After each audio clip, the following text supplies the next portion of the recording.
In the early hours of Christmas morning 1964, a peculiar thing happened. Some 30 soldiers of the 1st Battalion of the Welsh Regiment, stationed at Nook Camp just outside the Wiltshire village of Heytesbury, were startled awake by a tremendous noise. Described by a sergeant as being akin to a huge chimney stack from the main block being ripped from the rooftop, then scattered in solid chunks of masonry across the whole camp area, it was an unforgettable occurrence. And yet, despite a search being conducted, no cause of the sound was discovered, with the military being unable to provide an explanation. A mere 5 miles away, in the town of Warminster, the Christmas Day disturbance is said to have continued. At around 1:30 in the morning, a 63-year-old retired seamstress by the name of Mildred Head woke to the sound of her roof being lashed. The noise at first sounded as though, as Head later described, prickly holly bushes were being pulled across the tiles, with the noise intensifying to the thundering of giant hailstones pelting down with all their might. Scared, the lady slipped from bed and looked out of her window, expecting to see a storm. The weather was, however, clear and fine, and yet the sound raged on, accompanied by what Head claimed was a funny humming sound. Another in the town, a man called Roger Rump, is said to have experienced something similar, with his roof being likewise rattled by some tremendous force that morning. He also reported hearing an odd humming tone as his roof clattered above him. Despite inspecting the exterior of the house in the aftermath, no sign of damage or disturbance was discovered. And so Warminster, it seemed, was under some sort of acoustic assault. Roofs were shaken, and in the case of one terrified individual, vibrations of an intense variety were felt. It had gone 6 in the morning, and Marjorie Bye was on her way to Christ Church, located on the southern side of Warminster, for the Holy Communion Christmas service, when, from nowhere, she was struck by shock waves said to have been so violent that they pinned her in place. Numb and paralysed by the vibrations, Mrs. Bye was unable to move until the so-called invisible fingers of sound released her. Upon their retreat, the shocked woman is said to have hurried to the church. A festive litany of poltergeist-like aerial phenomena. Nothing was seen, only heard and felt. That we know of these sensational accounts is thanks to Arthur Shuttlewood, a journalist with the local newspaper who, described as enthusiastic and persistent, took it upon himself to document what would quickly grow to hundreds of happenings. Born in Essex, Shuttlewood moved to Warminster in 1940 and worked as a journalist for the weekly newspaper, the Warminster Journal, from the early 1950s. 44 years old when the strangeness first gripped the town, he considered himself to be hard-boiled and cynical, not easy to convince, and thus committed to never pandering to sensationalism in his journalism. He might perhaps then be considered the ideal person for the reports to have travelled through. And certainly, by his own admission in a book he later published on the happenings, titled The Warminster Mystery, it took over 9 months for him to become convinced that the thing, as the strangeness had then become widely known, was real. After all, the happenings were not limited to Christmas Day 1964. This date merely marked the beginning of a tumbling, twisting series of events which, according to some, have never truly concluded. One of the most famous instances connected with the Warminster UFO Flap, as the events are also remembered, involved the inexplicable deaths of several birds. Writing in his 1967 book, Shuttlewood informs the reader that sometime in February 2 years previous, a flock of pigeons was killed in flight when tangling with the thing.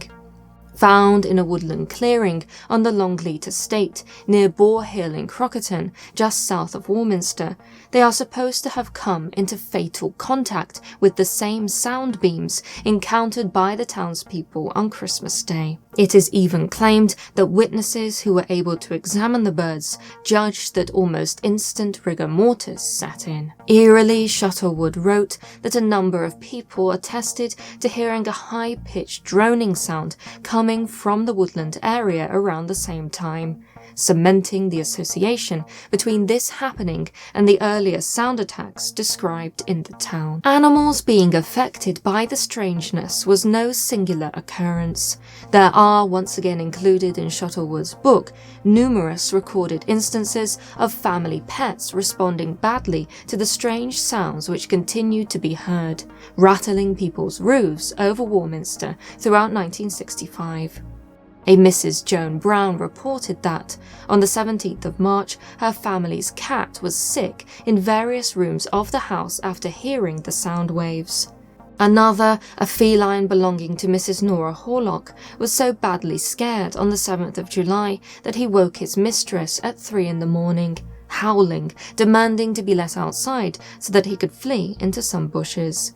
A different family again stated that their pet Budgie tragically died of shock after being exposed to the sound, and there were even bizarre claims that mice were found, burnt and riddled by very small holes in the gardens of the sound-affected houses.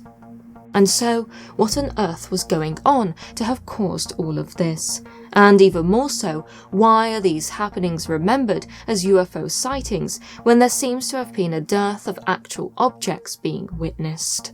As it was not too long before the objects thought to have been responsible were spotted. Although the appellation of first witness is disputed, it is widely accepted that it was Hilda Hevetage on the 19th of May 1965 who got the first glimpse, or rather, glimpses. On 3 separate occasions during that week, she is said to have seen unusual objects in the sky. Reporting what she had seen to a UFO group, the details soon found their way to Shuttlewood, who later wrote that the aeriform, as he described them collectively, comprised cigar-shaped objects which winked and blinked, being various shades of gold and yellow and covered in bright lights. Vivid in appearance, they were described by the witness as being stationary with no beams or rays and no noise whatever. High in the sky, they gradually faded away and disappeared. Here it must be pointed out that it is peculiar that the objects linked to the dreadful sound waves which had been plaguing the town since Christmas were reported as having made no noise whatsoever. Another point worth mentioning is that, when interviewed by a BBC reporter about her sighting, Hevetage was eager to label what she had seen as extraterrestrial, stating, "We are a mighty inquisitive lot here on this earth. These things are from the heavens. I expect that they are just as nosy as we are." Before too long, others reported similar sightings, with many also sharing the opinion that what they were seeing was not from this earth. Although difficult to surmise due to their incredible volume, descriptions of the objects, or things, can be said to have been tremendously varied, with sighted shapes ranging from cigar-shaped to ellipsoid to pyramidal to round. The things, for sometimes they were seen solo and at other times in groups, sometimes hovered motionless. On different occasions they flitted from side to side with lightning speed, jerking up and down like a yo-yo, and then vanishing, sometimes quickly and sometimes with a slow fade. All different colours were observed, with Shuttlewood in his book attempting to provide some logic to the diversity by claiming that the objects were brilliant white when motionless, golden or amber when in a slow glide, crimson when accelerating, and blue or green at their highest speeds. Today, and indeed at the time, the most well-known visual connected to the Warminster Thing is a photograph taken by Gordon Faulkner, a then 21-year-old Warminster factory worker. It was the evening of the 29th of August, 1965, and he had just stepped out of his house to visit his mother when he was able to snap the famous image. The craft, once again stated as having been silent as it travelled, can be said to be of the typical flying saucer variety, appearing silvery or metallic in colour. Describing it as a 1,000,000-to-1 occurrence at the time, Faulkner gave the print and the negative to the Warminster Journal, not interested in fame and fortune, simply amazed by what he had seen. And so the entire town, and indeed by this point much of the wider world, was engulfed in the Thing phenomena. The sheer number of sightings cannot be understated, with Shuttleworth stating in the Warminster Mystery that he filled notebook after notebook with reports. There are stories of a lorry driver almost having a head-on collision with a ball of flaming crimson light, of an entire family observing a brightly glowing cigar-shaped object for almost half an hour, of schoolboys reporting a sudden flash and explosion to local police, and even of Shuttleworth himself encountering a cigar-shaped spacecraft at 3:42 p.m. on Tuesday the 28th of September 1965. The 199th witness of the Thing, Shuttleworth labelled the event as the most unforgettable memory of his life, which caused him to forsake enforced neutrality in the Thing controversy. It was, according to his description, magnificent, majestic, moving in more ways than one. A banana boat in the sky, the craft had a solid white core and a highly polished or burnished amber protrusion. As 1965 drew to a close, the sightings appeared to have no intention of stopping. In April the following year, council worker Charles Hudd reported one of the more incredible sightings. He and 4 others had arrived at the central car park in Warminster to begin work at 4:45 a.m. when they witnessed a huge, soundless, silvery, cigar-shaped UFO pass in front of them, from west to east towards a hill known as Cop Heap. The strange object is said to have stretched into a long poker of white fire before glowing red and exploding silently with a flash of light. Split in the centre, 6 small blobs of red are then claimed to have spun downward from the shattered halves of the larger craft. According to Hudd, they twirled idly for a fraction of time, then they steadied and stopped, changing colour from red to silver, and raced away towards the horizon in the north, behind Cop Heap and out of sight. Just 3 days later, a similar occurrence, complete with 6 orange balls observed performing dance-like movements in the sky, was seen by another. At this point in the narrative, it seems as though the Warminster Thing may very well be one of the most incredible and well-documented cases of repeated and mass UFO sightings in history. And yet it can be argued that it is in fact anything but.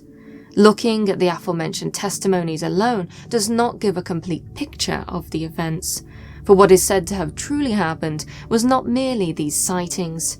Rather, it was a case that was much more and evolved to become something undeniably weird, even by the standards of the paranormal. At around 11:30 p.m. on the 7th of October 1965, a clerk for the War Department in Warminster by the name of Annabelle Plowman was driving her then-fiancé John home. They were approaching the railway bridge just short of Heytesbury when they both noticed something strange on the road ahead. A figure sprawled out on the bridge, slumped, so it seemed, on the pavement, with legs outstretched into the road. Naturally, Plowman swerved the car so as to avoid running the person over. Shocked and believing the figure to be either a homeless person or a drunken soldier, Annabelle stopped the car, with John running back to the bridge. There was no one there, and so he is reported to have searched the nearby hill on one side, fields on the other, combed the railway embankment thoroughly before returning to the parked car. Driving away, the pair, still stunned, convinced themselves that what they had seen must have been a participant in some sort of military exercise, even as they remarked on the danger of having been in the middle of the road. After dropping John off at home, Annabelle, about an hour later, found herself driving back towards the bridge. This time, there was no figure lying in the middle of the road. Instead, there was a large orange ball close to the railway embankment. As she drove towards it, she could supposedly feel her car being repelled, all the while the headlights of her car dimmed and flickered. It was then that she allegedly noticed a vehicle parked just beyond the junction. It is said to have been unlit and circular in shape. The orange light from the opposite side, still as bright as before, she struggled to see, until, terrifyingly, the ball, or thing as she called it, spun out into the road and stopped the engine of her car. Transforming from a bright orange to a bright crimson, it then supposedly spun and flew off, leaving behind on the road in front of her 2 peculiar passengers. They were right in the middle of the road, Annabelle later explained to Shuttlewood. I almost bowled them over, having to swerve to the edge of the road on my offside to avoid them. I probably brushed against the sleeve or trousers of one. They were so close. Once again, Annabelle's first thought was to attribute the figures to some sort of nighttime military exercise, and yet that is not what they were. They were not wearing army uniforms. With what looked like balaclavas on their heads, she could only see their noses and the merest suspicion of eyes, wide-spaced and deep-sunk. From the thighs down, the material of their outfits glistened as though wet, very much like skin divers or frogmen. Scared, Annabelle sped away, later sharing her midnight encounter with Shuttlewood. In the context of the figure she and her fiancé had seen lying on the bridge only an hour before, she was left mystified by the whole ordeal. Turning to the army for help, Shuttlewood was told by 2 separate senior-ranking soldiers, including Colonel Brian Thatcher of the School of Infantry, that no troops had been engaged in military exercises in the area that night.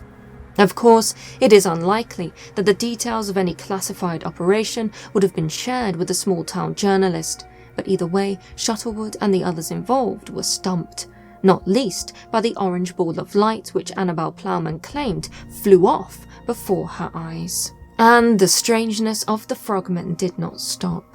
Only a few months later, on the 21st of January 1966, figures similar to those seen by Plowman were encountered again, this time by a man from nearby Frome. According to his recollection, he was riding his motorcycle near Crockerton at around midnight when he saw 3 figures enter a hedgerow near the side of a lake. Stopping to observe the curious sight, the man was overwhelmed when he saw a large saucer of light thrust up from the lakeside and fly off towards Clay Hill. Describing the 3 figures, he claimed that they were dressed in grey and had white, very white faces. Terrifyingly, despite having noses and wide-spaced eyes, they had no mouths. The man labelled them frogmen, adding that they were very similar to us, but shorter, with big shoulders, rather larger heads, and thinner legs. Peculiar indeed, and when one really investigates the Warminster mystery, one finds there is no shortage of peculiarities. In addition to reports of frogmen, there are also claims of mystery men, being found both tumbling nude over hedges covered in blood, and staggering through the morning fog, dressed in a thin shirt and moccasin-style slippers, moaning while speaking in an unusual manner.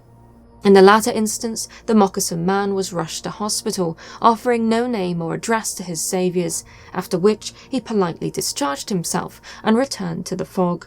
The former, the naked youth, according to those who saw him, almost instantly disappeared. Yet another odd encounter is said to have happened in 1968, when a man received a strange phone call inviting him to visit a local beauty spot known as Heaven's Gate at a particular time and date. He duly did this, a trip which resulted in him and his female companion allegedly observing a tiny UFO, landing and unloading about 24 4-inch figures. The figures supposedly grew to normal size and then proceeded to shake hands with the man and woman before inviting the man on a tour of the hidden wonders of his world, for which he would naturally have to be shrunk to 4 inches tall. The man agreed, and so his companion waited for him, car keys in hand, on the hillside for 8 hours until he returned. Bizarrely strange phone calls were something of a reoccurring theme in regards to the Warminster Thing. After all, the man so intimately connected with the case, Arthur Shuttleworth himself, claimed to have been the recipient of over 24. Sensationally, the callers claimed to be natives of the planet Anastrea. Callison, a senior spacecraft commander, Trelician, the Queen of Anastrea, and Celeric, the English interpreter for the aliens. They were visitors to Earth and supposedly decided to contact Shuttleworth in the hope that he could use his position as a journalist to publicize their cause, namely the sharing of sensible information meant to help humankind avoid disaster of every variety.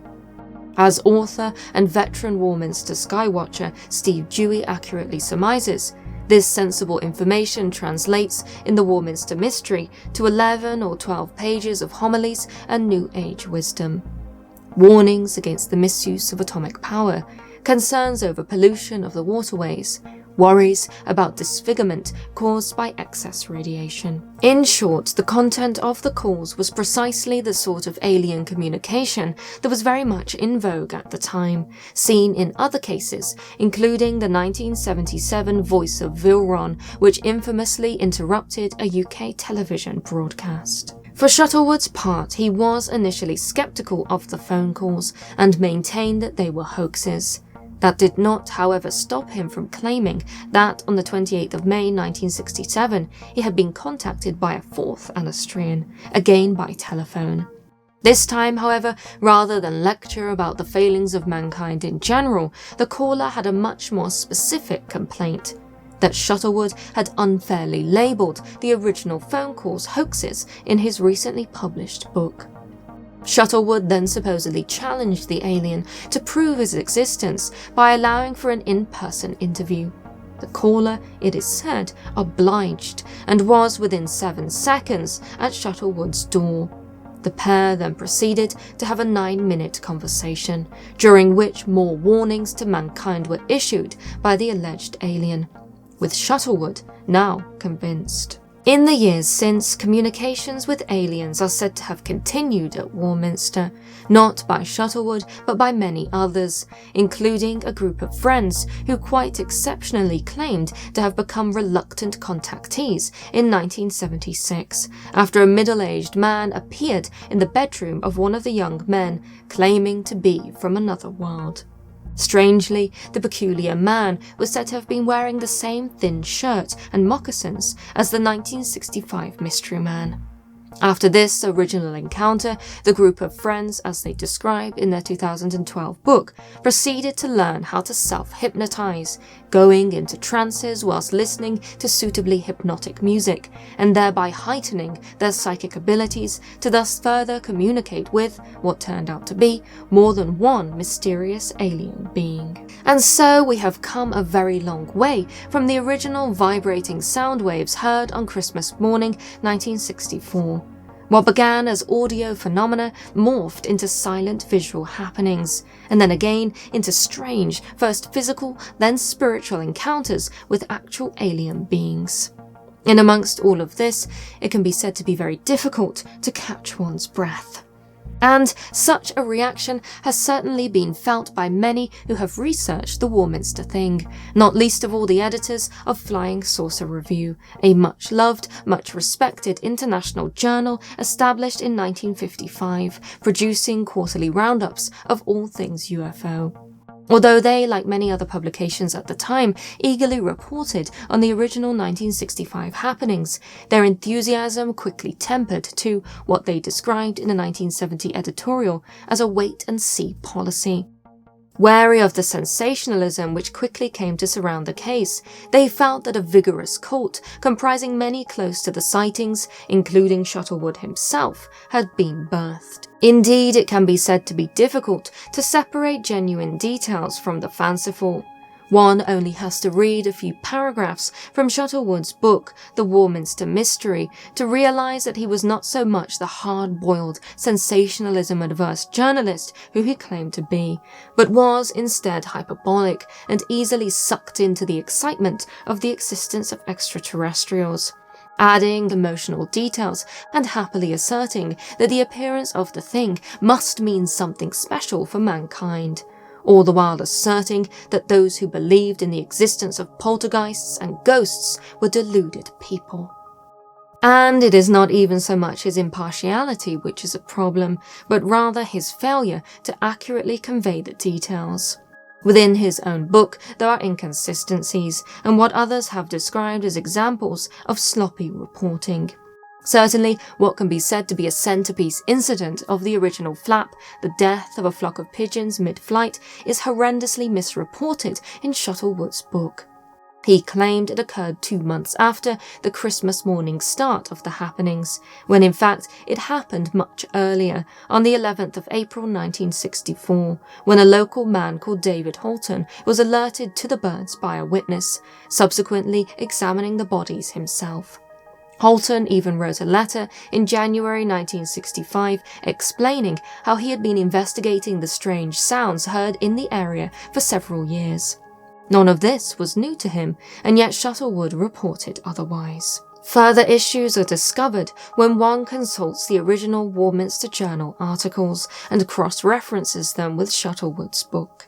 Doing so reveals just how much he embellished the stories for his book, adding emotional details and even finding entirely novel components, including Mrs. Bye being pinned down by the vibrations on Christmas morning, and the whole story about the soldiers at Nook Camp.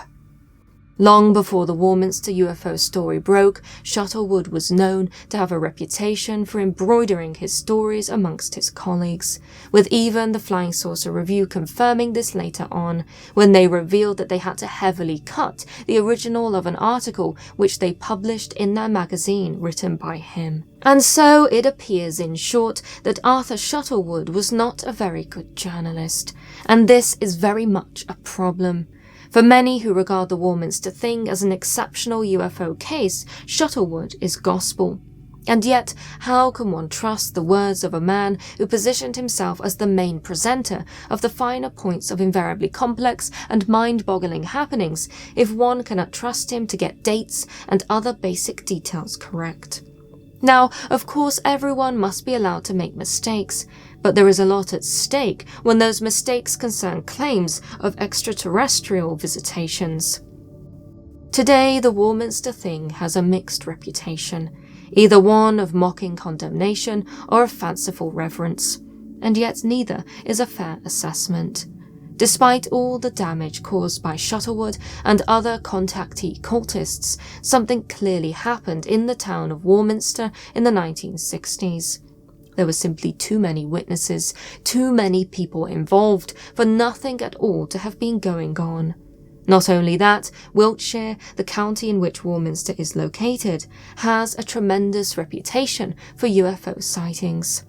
The Salisbury Plain, on whose western edge the town lies, is best known for Stonehenge, making it an area of magic and inexplicable happenings like no other. At this point, for the sake of objectivity, it should also be stated that Salisbury Plain is equally an area of much military activity, with Warminster itself a garrison town, flanked by several military installations. That is not to say that all the UFO sightings can necessarily be explained away as military misidentification, but merely that it needs to be considered in a way that perhaps some investigators have failed to do. As, after all, this is ultimately the problem with the Warminster UFO Flap. Investigators have failed to do the sightings justice, failed to apply the level of reasoned objectivity that is required when handling something of this nature.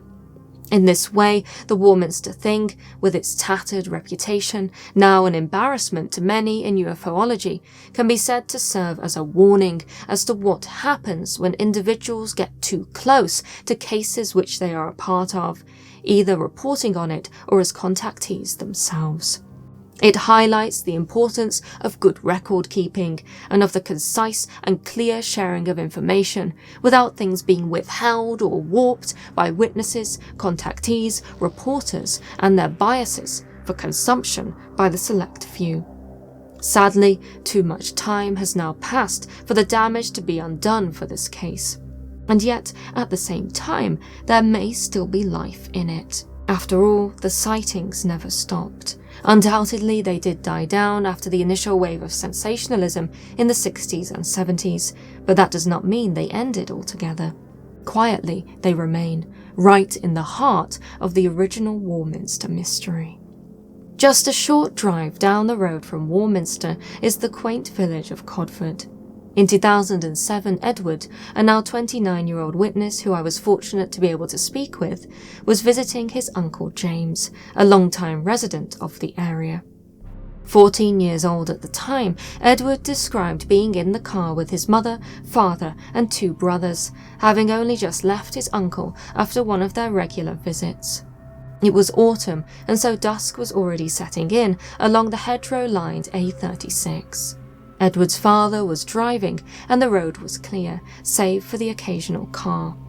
He described how his family was having a normal conversation when his father interrupted and indicated to something ahead of them. Turning their eyes to the road, Edward and his family observed a set of pulsating orange lights, which looked to be taking it in turns crossing the road a mile or so ahead. They bore resemblance to the lights on the top of a breakdown vehicle, and so at the time his family attributed it to some sort of mass breakdown, with many cars and recovery trucks, or even a convoy of farming vehicles. As they got closer, the lights grew brighter still, with Edward's father preparing to slow down and navigate what could only be an obstruction on the road. And yet, according to Edward, as they drew closer, it became apparent they didn't appear to be part of any larger structure. When we got within about a quarter of a mile, Edward explained, these things just faded into nothing. No lights through the hedges, nothing in the air above them, just vanished. Hoping to catch a glimpse of whatever had been producing the lights, the family continued slowly, peering through the hedgerows, but there was nothing.